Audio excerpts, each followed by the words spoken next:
I was telling you how the name of the Lord is dishonored by Christians. मैं आपको बता रहा हूँ कौन से जरियों से परमेश्वर के नाम को अनादर होता है गैर मसीहों के सामने। Mentioning this is another way that Christians dishonor the Lord's name. ये एक दूसरा मार्ग है जिससे मसीही लोग परमेश्वर के नाम को अनादर लाते हैं। They claim the gift of healing when they don't have the gift of healing. वो ये दावा करते हैं कि उनके पास चंगा करने का दान है, जबकि उनके पास ये दान नहीं है। If you have the gift of healing, when you lay hands on people, they'll be healed. अगर आपके पास लोगों को चंगा करने का दान है तो आप जब लोगों पर हाथ रखोगे तो वे चंगे हो जाएंगे। Don't talk about it if you don't have the gift. अगर आपके पास ये दान नहीं तो इसके बारे में बात ना करें। There's so many ways in which Christians bring dishonor to God's name. ये कई तरीके हैं जिसके वजह से मसीही लोग परमेश्वर के नाम को अनादर लाते हैं। Do you know that Jesus never spoke in tongues? क्या आप जानते हो कि यीशु मसीह ने कभी भी अन्य भाषाओं में नहीं बोला? Why? क्यों? Because his fellowship with the Father was so perfect that he did not need that gift. क्योंकि उसके पिता के साथ उसकी संगति इतनी परिपूर्ण और सिद्ध थी कि कभी उसको इस दान की आवश्यकता नहीं थी। That is a gift given to us because of the limitation of our human flesh. और हमें यह दान इसलिए दिया है क्योंकि हमारा ये जो मानवीय शरीर है इसमें कई सीमाएं हैं। Like when our heart is full of praise to God, जैसे जब हमारा हृदय परमेश्वर के प्रति स्तुति से भरा हुआ होता है, Lord, I want to praise you, I want to thank you. और हम कहते हैं कि प्रभु मैं तेरी स्तुति करना चाहता हूँ, मैं तुझे धन्यवाद देना चाहता हूँ। I start praising the Lord in English or Hindi or any language. और मैं परमेश्वर की स्तुति करता हूँ अंग्रेजी में, हिंदी में या किसी और भाषा में। I find I cannot do it more than 1 minute. मैं देखता हूँ कि मैं 1 मिनट से अधिक वो नहीं कर पाता। Nobody can do it. कोई भी नहीं कर सकता। You try to praise the Lord for 1 minute. आप कोशिश करके देखें कि आप प्रभु की स्तुति 1 मिनट तक कीजिए। Without repeating yourself. अपने आप को दोहराए बिना। You say, I praise you, Lord. और आप कहो कि मैं प्रभु आपकी स्तुति करता हूँ। Don't repeat that phrase again. और फिर एक बार इस वाक्य को दोहराना नहीं। Thank you, Lord. प्रभु आपका धन्यवाद। Then I don't repeat that phrase again. फिर मैं उसको भी नहीं दोहराता। I glorify you. मैं आपको महिमा देता हूँ। You are blessed, Lord. प्रभु तू धन्य है। Never repeat a single sentence. एक भी वाक्य को दोहराना नहीं। And you'll find you cannot praise the Lord even for 1 minute. और आप पाओगे कि आप 1 मिनट से ज्यादा प्रभु की स्तुति नहीं कर सकते। All the time people praise, they are just repeating themselves. जब कभी लोग स्तुति करते हैं तो वो बस अपने आप को दोहराते हैं। And so what does God do? और इसलिए प्रभु क्या करता है? My heart is full of praise to the Lord. यहाँ मेरा हृदय परमेश्वर के प्रति स्तुति से भरा हुआ है। So many things he's done for me. उसने जो मेरे लिए किया है, इतनी बातों के लिए मैं उसको धन्यवाद देना चाहता हूँ। The English language is so limited. पर ये जो इंग्लिश लैंग्वेज है ये बहुत सीमित है। Or Hindi also. या Hindi. So God gives me another language. और इसलिए परमेश्वर मुझे एक नई भाषा देता है। Where I can keep on speaking. जहां मैं बोलते रह सकता हूँ। It's a language I never learned. ये एक ऐसी भाषा है जो मैं कभी नहीं सीखा। In English and Hindi we have all told lies. और इंग्लिश और हिंदी में हम सब ने सिर्फ झूठ कहे हैं। We have got angry in that language. हम उसी भाषा से हम क्रोधित हुए हैं। God gives me a language in which I have never committed a single sin.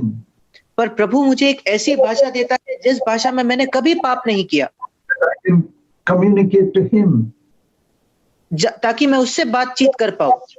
It's not for me to show off before other people what gift I have.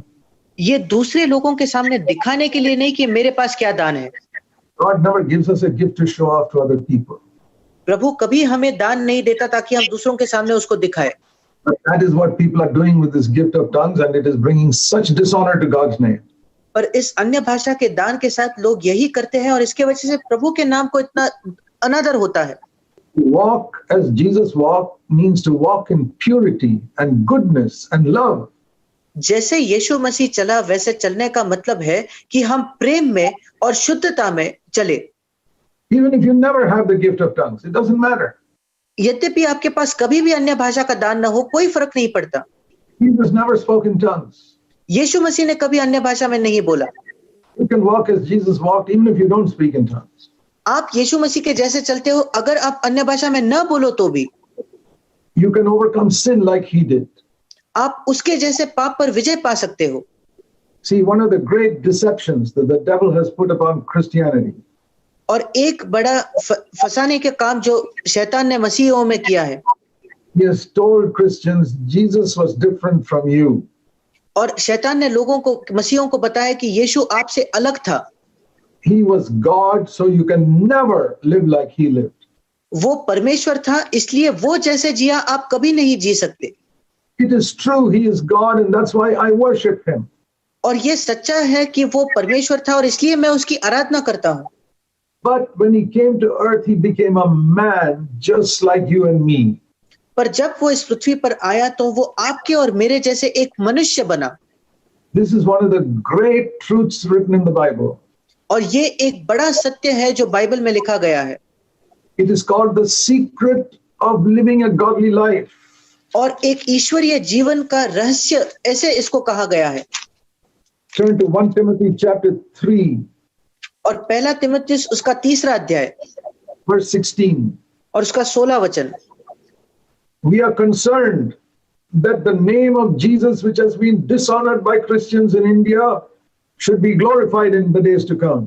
और हमारी ये चाहत है कि प्रभु का नाम, यीशु मसीह का नाम जो भारत में उसको अनादर मिला है, उसको हमारे वजह से उसको महिमा मिलनी चाहिए। Then here is the answer to that. और फिर उसका जवाब यहाँ है। In the Living Bible, it paraphrases like this. It is true that the way to live a godly life is not an easy matter. और living Bible जो एक भावानुवाद है, उसमें इस प्रकार लिखा गया है कि हाँ, ये सच है, एक ईश्वरीय जीवन जीना एक कठिन बात है। It's true. To live a godly life is not an easy matter. हाँ, ये सच है, एक ईश्वरीय जीवन जीना आसान काम नहीं है। It's called the mystery, the secret of godliness. और इसको एक रहस्य या ईश्वरीय जीवन का रहस्य कहा गया है। And what is this great secret of godliness? ये बड़ा रहस्य या भेद क्या है? Jesus was revealed in our flesh. यीशु मसीह हमारे शरीर में प्रकट हुआ। And even though he came in our flesh, he was pure in his spirit.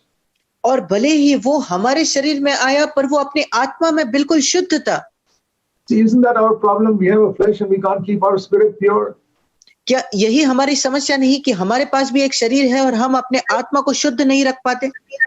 But here it says, here is the secret. पर यहाँ लिखा है कि यही उसका रहस्य है, The answer to a godly life. एक ईश्वरीय जीवन जीने का जवाब। To see that Jesus also came in the same flesh you have. कि हम इस बात को देखें कि यीशु मसीह उसी शरीर में आया जो शरीर मेरे पास है। Yet for 33.5 years, he kept his spirit totally pure. और 33.5 वर्ष तक उसने अपनी आत्मा को शुद्ध रखा। Further, even when men did not see him, when angels saw him, it was still pure. और जब मनुष्य नहीं बल्कि स्वर्गदूतों ने उसको देखा, तब भी वो शुद्ध था। Angels look at every part of his life, he was pure. और स्वर्गदूतों ने उसके जीवन के हर भाग को देखा और कहा कि वो शुद्ध है। This is what we proclaim among the nations. और यही बात हम अन्य जातियों में इसका प्रचार करते हैं। This is the Jesus who was finally taken up in glory. ये वो यीशु है जिसको आखिरी में महिमा में ऊपर उठाया गया। That is the secret of godliness. और ये एक ईश्वरीय जीवन का भेद है। Turn now to Hebrews 4, इब्रानियों की पत्री उसका 4था अध्याय, verse 15. Same thing. उसका 15 वचन, वही बात लिखी है। We don't have a high priest who cannot sympathize with our weakness. क्योंकि हमारा ऐसा महायाजक नहीं जो हमारी निर्बलताओं में हमारे साथ सहानुभूति न रख पाए। Jesus is our leader or high priest. यीशु मसीह हमारा अगुआ या हमारा महायाजक है। It's what it says here. He can sympathize with our weakness. और यहाँ लिखा है कि वो हमारे निर्बलताओं के साथ सहानुभूति रख सकता है। What is our weakness? और हमारे निर्बलता क्या है? Not physical weakness. हमारी शारीरिक निर्बलता नहीं। Our biggest weakness is that we sin so easily. हमारी सबसे बड़ी निर्बलता है कि हम इतने आसानी से पाप करते हैं। One pretty girl walks down the other side of the road and you sin. अगर रास्ते के दूसरी बाजू एक सुंदर स्त्री जाए तो हम तुरंत पाप में गिरते हैं। Somebody says some rude word to you and you sin immediately. अगर कोई आपसे गुस्से से बात करता है तो आप तुरंत पाप करते हो। We fall down so often. हम इतने बार पाप में गिरते हैं। That is our weakness. यही हमारी निर्बलता है। The flesh is so weak, we cannot stand. Always we are falling. हमारा शरीर इतना निर्बल है कि हम खड़े नहीं हो पाते, हम हमेशा गिरते हैं। It's like a man whose legs are so weak, he cannot even take one step. और ये एक मनुष्य के समान है जिसके पैर इतने निर्बल है कि वो एक कदम भी नहीं चल सकता। He takes one step, he falls down. वो एक कदम चलता है, वो गिरता है। Somebody lifts him up, he takes another step, he falls down. कोई उसे उठाता है, वो एक और कदम चलता है और वो गिर जाता है। Isn't that your experience with sin? क्या ये आपका अनुभव नहीं पाप के साथ? You make a determination that I'm going to control my tongue. आप एक निश्चय करते हो कि मैं अपने जबान पर काबू रखूंगा।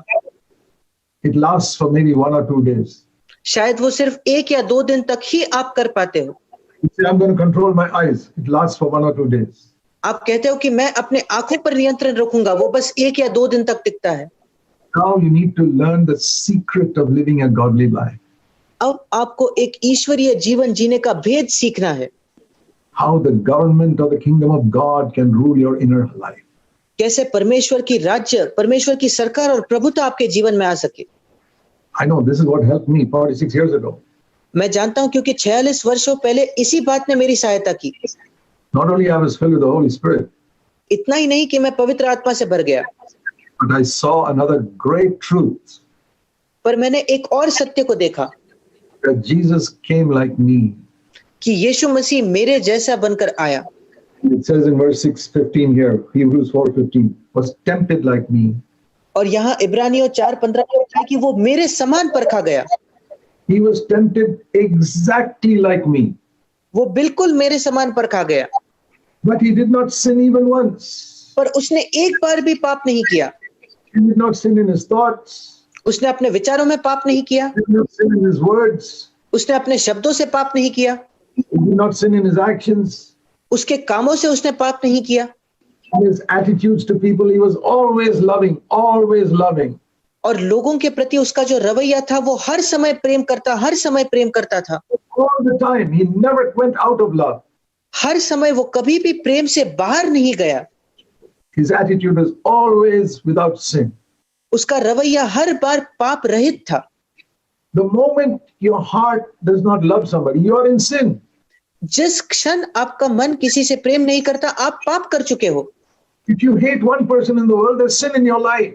अगर इस संसार के एक व्यक्ति से भी आप घृणा करते हो तो आपके जीवन में पाप है। If you have not forgiven one person, there's sin in your life. अगर आपने एक भी व्यक्ति की क्षमा नहीं की तो आपके जीवन में पाप है। Jesus never sinned. यीशु ने कभी पाप नहीं किया। And in the motive with which he did things, also there was no sin. और जिस मकसद से उसने बातों को किया उसमें भी पाप नहीं था। Sometimes you can do a good thing. कई बार आप एक अच्छे काम को कर सकते हो, Like preaching, it's a good thing. जैसे प्रचार करना, ये एक अच्छी बात है। But a lot of people do it to make money. पर कई लोग इसको करते हैं पैसा बनाने के लिए। A lot of people write Christian books to make money. कई लोग मसीही किताबें लिखते हैं पैसा कमाने के लिए। Writing a Christian book is a good thing. मसीही किताब लिखना एक अच्छी बात है। But when you do it to make money, it becomes a sin. पर जब आप इसको पैसा कमाने का जरिया बनाते हो तो ये एक पाप है।